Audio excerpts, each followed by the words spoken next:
ये जो प्रक्रिया है इसको आप मेडिटेशन कह लो, ध्यान कह लो या अपने आप में शांति से बैठने की ये जो प्रक्रिया है वो बच्चों में हमें बहुत ही छोटे उम्र से ये जो प्रैक्टिस है उसे हमें लेकर आना होगा कि जब बच्चे छोटे हैं तो इस दुनिया को अपने हृदय से देखते हैं और आनंदमय दुनिया में समा जाते हैं।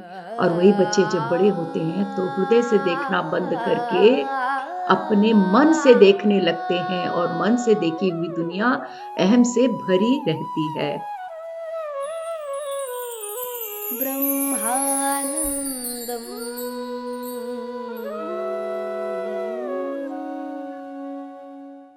नमस्कार दोस्तों, ब्रह्मानंदम शो में एक बार आपका फिर स्वागत करती हूँ। आनंद करनेश जी द्वारा रचित 1000 सीड्स ऑफ जॉय इस किताब से हम आपस में विवेक बांट रहे हैं दोस्तों। अब हम चौथे अध्याय में हैं। चौथे अध्याय का नाम एक बार फिर याद दिला दो, सोच और मनोभावनाओं से आत्मानुभूतियों तक। तो आज का एपिसोड आनंद करनेश जी द्वारा पूछे हुए एक और प्रश्न से हम प्रारंभ करते हैं। आनंद करनेश जी हमें माता से ये प्रश्न पूछ रहे थे कि हमारे जो राय हैं, पर्सपेक्टिव्स हैं, वो किस प्रकार हमारे अहम से प्रभावित होते हैं। तो माँ इसका इस तरह जवाब दे रही है दोस्तों। माँ कहती है कि जब हम बच्चों के रूप में रहते हैं तो इस दुनिया को हम एक हमारे हृदय में जो आनंद रहता है, हर एक बच्चे का हृदय आनंद से झूमता रहता है दोस्तों। और हर एक बच्चा इस दुनिया को उस आनंद की दृष्टि से ही देखता है। माँ कहती है जबकि जो एडल्ट्स हैं, जो बड़े हो जाते हैं, तो तब हम उस दुनिया को अपने हृदय से नहीं बल्कि हमारे दिमाग के सीरियसनेस से देखते हैं दोस्तों। इसीलिए जो एडल्ट्स हैं उनको दुनिया बहुत ही भारी, मुश्किल, जटिल नजर आती है। पर वही दुनिया को जब बच्चे देखते हैं दोस्तों, तो उनके देखने का जो पर्सपेक्टिव है वो अलग होता है, क्योंकि वो हृदय से देख रहे हैं और हृदय में अहम का कोई पात्र नहीं रहता। अहम जो भी है वो मन से काम करती है। और इसीलिए जब हम एडल्ट्स हो जाते हैं, इस दुनिया को देखते हैं मन के जरिए, तो अहम की दृष्टिकोण से देखते हुए हमें सब कुछ बड़ी ही कॉम्प्लिकेटेड नजर आती है। माँ कहती है कि अगर बच्चों को, जब हम बच्चों की परवरिश कर रहे हों, हम अगर बच्चों को ये एनकरेज करें, उनको ये प्रोत्साहन दें कि अपने आप में बीच बीच में थोड़ा शांत रहने का प्रयत्न करें, थोड़ा मन को शांत करके चुपचाप रहने का, कभी कभी हर एक बच्चे को हमें ये प्रोत्साहन देना चाहिए कि बीच बीच में वो शांति से एक जगह बैठ जाए, अपने आप में सफ़र करे। सफ़र का मतलब अंग्रेजी वाला सफ़र नहीं दोस्तों, यात्रा, अंतर यात्रा का प्रोत्साहन हमें बच्चों के उस अवस्था से करना बहुत ज़रूरी है। अगर हम बच्चों की परवरिश इस तरह करते हैं तो जब वो बड़े होने लगते हैं, जो ट्रांजिशन है बच्चों से बड़े होने की, ये जो ट्रांजिशन, वो इतनी मुश्किल और कठिन नहीं नज़र आएगी। पर माँ कहती है दुख की बात यही है कि आज के ज़माने में बच्चों को ऐसा कोई प्रोत्साहन नहीं दिया जा रहा। तो दोस्तों एक बार गौर करें माँ क्या कह रही हैं। माँ कह रही हैं कि बच्चों की परवरिश में हमें ये बहुत ज़रूरी ध्यान रखना है कि बच्चों को हमें बीच बीच में आराम से शांति से बैठकर अपने आप में समाने का, अपने आप में अंदर की तरह यात्रा करने का प्रोत्साहन देना चाहिए। तो ये प्रक्रिया आपको जानी पहचानी नहीं लगती दोस्तों। ध्यान भी एक ऐसी चीज है जहां हम शांति से बैठकर अपने आप में अंदर तक जाने का प्रयत्न करते हैं। तो माँ का कहने का तात्पर्य है दोस्तों कि ये जो प्रक्रिया है, इसको आप मेडिटेशन कह लो, ध्यान कह लो या अपने आप में शांति से बैठने की ये जो प्रक्रिया है, वो बच्चों में हमें बहुत ही छोटे उम्र से ये जो प्रैक्टिस है उसे हमें लेकर आना होगा। अगर ये हम नहीं लाते तो तो हमने देखा क्या हो रहा है कि जब बच्चे छोटे हैं तो इस दुनिया को अपने हृदय से देखते हैं और आनंदमय दुनिया में समा जाते हैं, और वही बच्चे जब बड़े होते हैं तो हृदय से देखना बंद करके अपने मन से देखने लगते हैं, और मन से देखी हुई दुनिया अहम से भरी रहती है। तो ये बहुत ज़रूरी है जानना कि ये जो ट्रांजिशन है बचपन से बड़े होने की जो यात्रा है, अगर ये सरलतापूर्वक स्मूथली अगर आगे बढ़नी है तो ये जो ध्यान का, ये जो शांति से रहने का, अपने आप में समाने का ये जो प्रक्रिया है, उसे हमें बचपन से ही बच्चों में इंट्रोड्यूस करना पड़ेगा। माँ कहती है कि हम बच्चों को इस बात का प्रोत्साहन नहीं दे रहे हैं। हमेशा हम बच्चों को ऐसे चीज़ें लाके देते हैं जैसे फ़ोन, कंप्यूटर, टीवी। बच्चे हमेशा बाहर की दुनिया में व्यस्त रखने की हम कोशिश करते हैं। तो जब बच्चे बाहर की दुनिया में अपने आप को व्यस्त रखना शुरू करते हैं, तो वो उस ब्रह्मानंद से दूर होने लगते हैं। तो अपने अंदर की ब्रह्मानंद के दुनिया के साथ जीने के बजाय, या अपने ब्रह्मानंद की दुनिया के आगे समर्पण करने के बजाय, बच्चे क्या करते हैं दोस्तों, बाहर की दुनिया की तरह देखते हुए अपने समस्याओं का समाधान करने की कोशिश करते हैं। तो जैसे जैसे बच्चे बड़े होने लगते हैं दोस्तों, हर एक के जिंदगी में फियर्स, या तो वो स्कूल जाने के फियर हो सकते हैं, या फिर कोई भी चीज़, नई चीज़ जब हमारी ज़िंदगी में आती है तो सबको थोड़ा डर लगता है। सबके अपनी अपनी इनसिक्योरिटीज़ होती हैं, और आजकल का ये जो व्यवहार है, ज़िंदगी है, वो तो बिल्कुल बच्चों की ज़िंदगी एकदम फियर से भरा हुआ है। एग्ज़ाम का फियर हुआ, या नए स्कूल का फियर हुआ, या फिर कोई और कंपटीशन का फियर हुआ। बच्चे हमेशा कोई ना कोई फियर, इनसिक्योरिटी से घिरे रहते हैं। पर माँ ये कहती है कि यहाँ पर समस्या फियर और इनसिक्योरिटी से घिरे रहने की नहीं है। समस्या ये है कि बच्चे इन भयों का, इन असुरक्षित भावनाओं का समाधान करने के लिए बाहर की दुनिया की तरफ बढ़ते हैं कि वहां से हमें कुछ समाधान मिलेगा, और हमेशा असफल ही रहते हैं, क्योंकि इसका समाधान बाहर की दुनिया में नहीं है। इसका समाधान हमें अंदर की दुनिया में, हमारे ब्रह्मानंद की दुनिया जो हमारे हृदय के पास है, वहां तक जाकर उसका जवाब हमें मिलना है। वो तभी मिल सकता है जब हम अपने आप में, अपने ब्रह्मानंद के आगे अपने आप को समर्पण करें।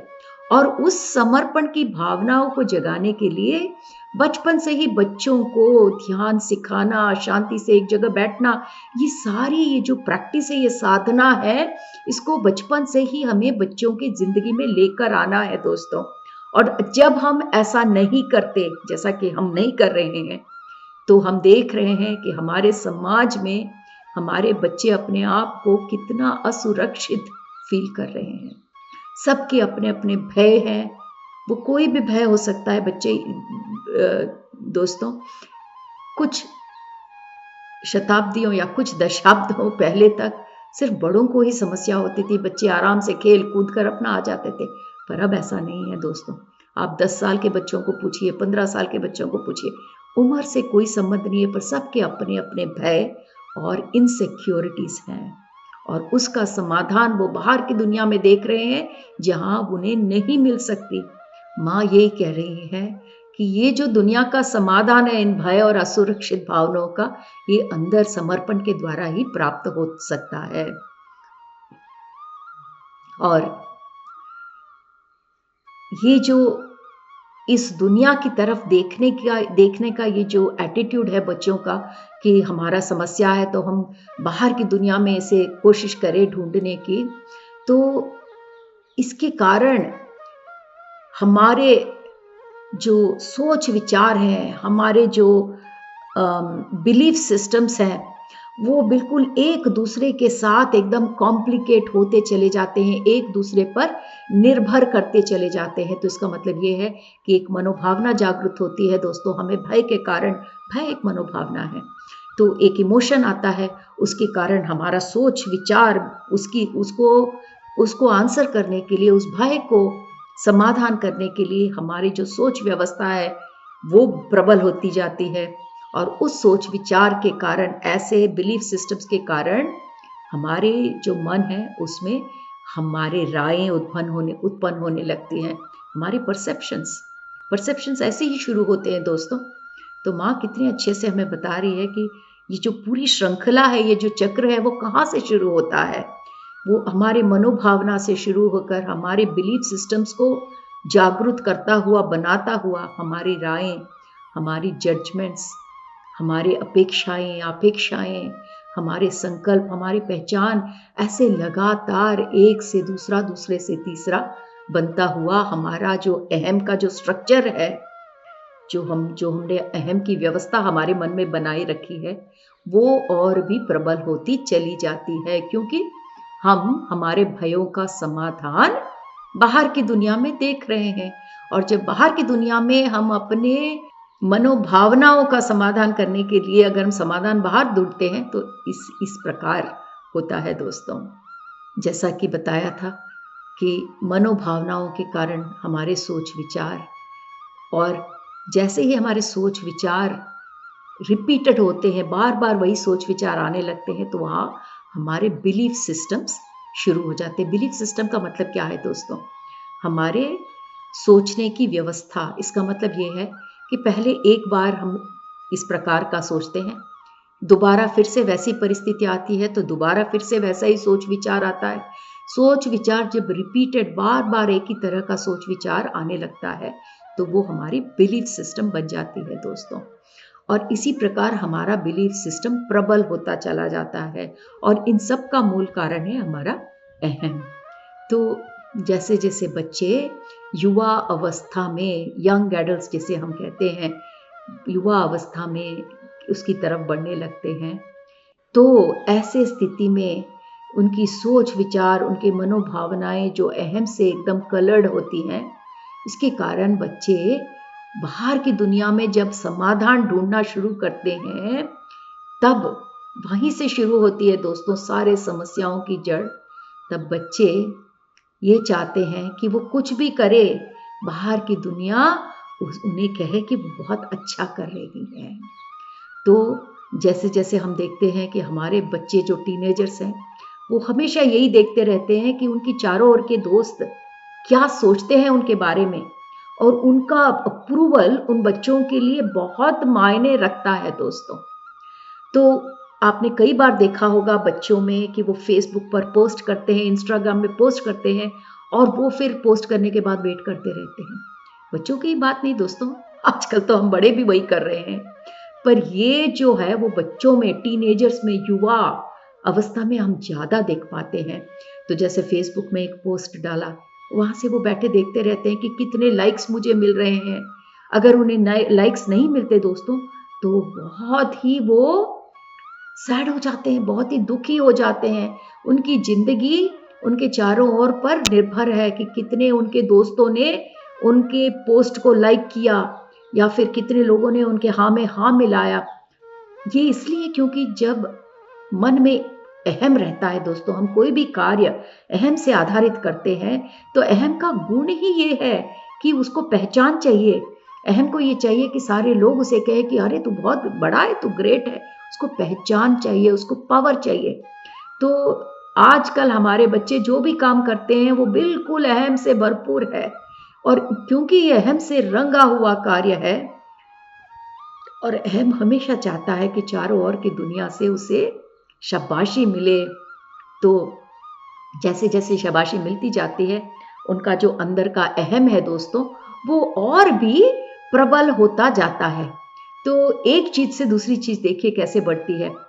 पहले उनका अहम जागा, अहम के कारण उन्होंने एक कार्य किया, अपने दोस्तों के प्रति वो देख रहे हैं कि कैसे होगा उनकी जिंदगी आगे जाकर, मतलब कितने लोग उन्हें लाइक करेंगे, डिसलाइक करेंगे। अगर किसी ने उन्हें ये कह दिया या क्रिटिसाइज कर दिया तो वो बहुत ही एकदम डिस्करेज हो जाते हैं दोस्तों। तो ये सारी कार्य, ऐसे जितने भी एक्ट हैं जो बच्चे करते हैं, वो सारे ईगो पर आधारित है दोस्तों। और जो ईगो पर आधारित हमारे कार्य रहते हैं, वो जैसे जैसे हमारे चारों ओर के लोग उसका सपोर्ट करते हैं, उसको शह देते हैं, तो वो हमारे अंदर के ईगो को भी बढ़ाते जाते हैं। और आजकल हमारे बच्चों के पास यही हो रहा है। जो भी पहनते हैं कपड़ा, वो इसी उद्देश्य से पहनते हैं कि चारों लोग तालियां बजाएं। कुछ भी पोस्ट करते हैं वो इसी उद्देश्य से करते हैं कि चारों लोग उनसे ये कहें कि ये बहुत ही सुंदर रूप से उन्होंने पोस्ट किया है। तो यहाँ से उनकी यात्रा शुरू होती है, यहाँ से उनको कुछ हासिल करना है, और धीरे धीरे ये हासिल करने में कोई बुराई नहीं है, पर जब उसकी लत लग जाती है दोस्तों, एडिक्शन, और न मिलने से डिसअपॉइंटमेंट, मिलने से ईगो का बढ़ना, ये जो प्रक्रिया है, इसी के कारण बच्चों के जिंदगी में प्रेशर शुरू हो जाता है। और जो कंपटीशन हम कहते हैं दोस्तों, उसे इतने सीरियसनेस से लिया जाता है कि वो जो कंपटीशन के दुनिया में वो भाग रहे हैं, वो उनके अहम को दिन पे दिन बढ़ाता चला जाता है। तो आप देख रहे हैं दोस्तों किस प्रकार उनका ईगो प्रबल होता चला जा रहा है। तो जैसे जैसे ये होता है कि और भी कंपटीशन किया उन्होंने, अगर जीत गए तो उनका ईगो और भी बढ़ गया, क्योंकि कंपटीशन का नेचर ही ये है दोस्तों कि दूसरों को कम करना, अपने आप को ज्यादा करना। जिंदगी एक और तरह से भी जी जा सकती है, आप भी जियो और हर एक को जीने दो।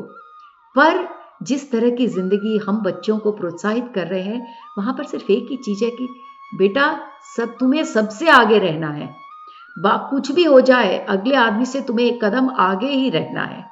तो ये जो है वो बिल्कुल अहम से भरी हुई हमारी दुनिया है। तो जब ऐसा होता है, माँ कहती है, जब ऐसा होता है तब ये जो प्यार हम कहते हैं वो संपूर्ण प्यार नहीं रहता दोस्तों। ऐसे दुनिया में, अहम से भरे हुए दुनिया में, हम जो प्यार अनुभव करते हैं या जताने की कोशिश करते हैं, वो प्यार का एक छोटा सा टुकड़ा है जो अपने स्रोत से, अपने सोर्स से अलग हो जाता है।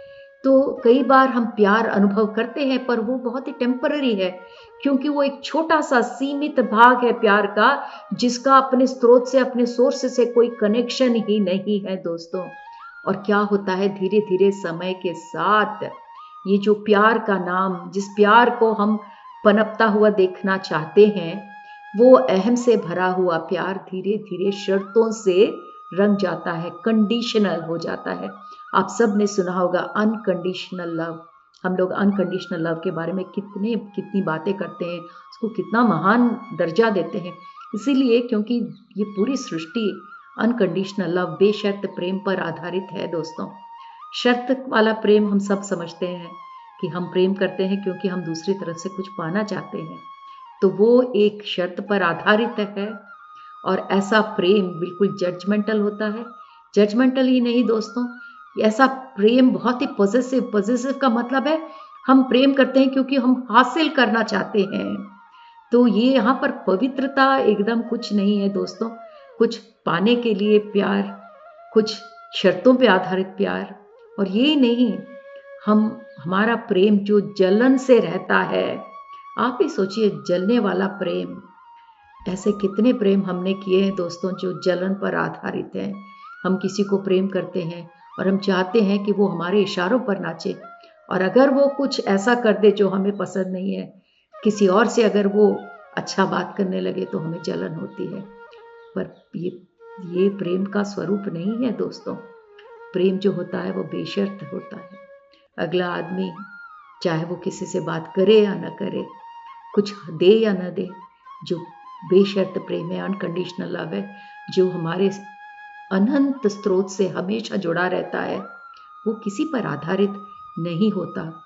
पर जब हमारा मन एकदम अहम से भरा रहता है, तो जो प्यार का नाम हम देते हैं, वो एक प्यार का एक वो छोटा सा टुकड़ा है जो अहम से एकदम रंगा हुआ है। और ऐसे अहम से रंगा हुआ प्यार शर्तों पर आधारित रहता है। और हम अपेक्षा करते हैं कि लोग इस प्रकार रहे, एक्सपेक्टेशंस होते हैं। और इस प्यार में जब एक्सपेक्टेशंस फेल होने लगते हैं, जिससे हम कहते हैं हम प्यार करते हैं, वो अगर हमारे एक्सपेक्टेशंस पे खरा नहीं उतरता, तो हम बहुत निरुत्साहित हो जाते हैं, हमारा उत्साह जो होता है मर जाता है, हम फ्रस्ट्रेट हो जाते हैं।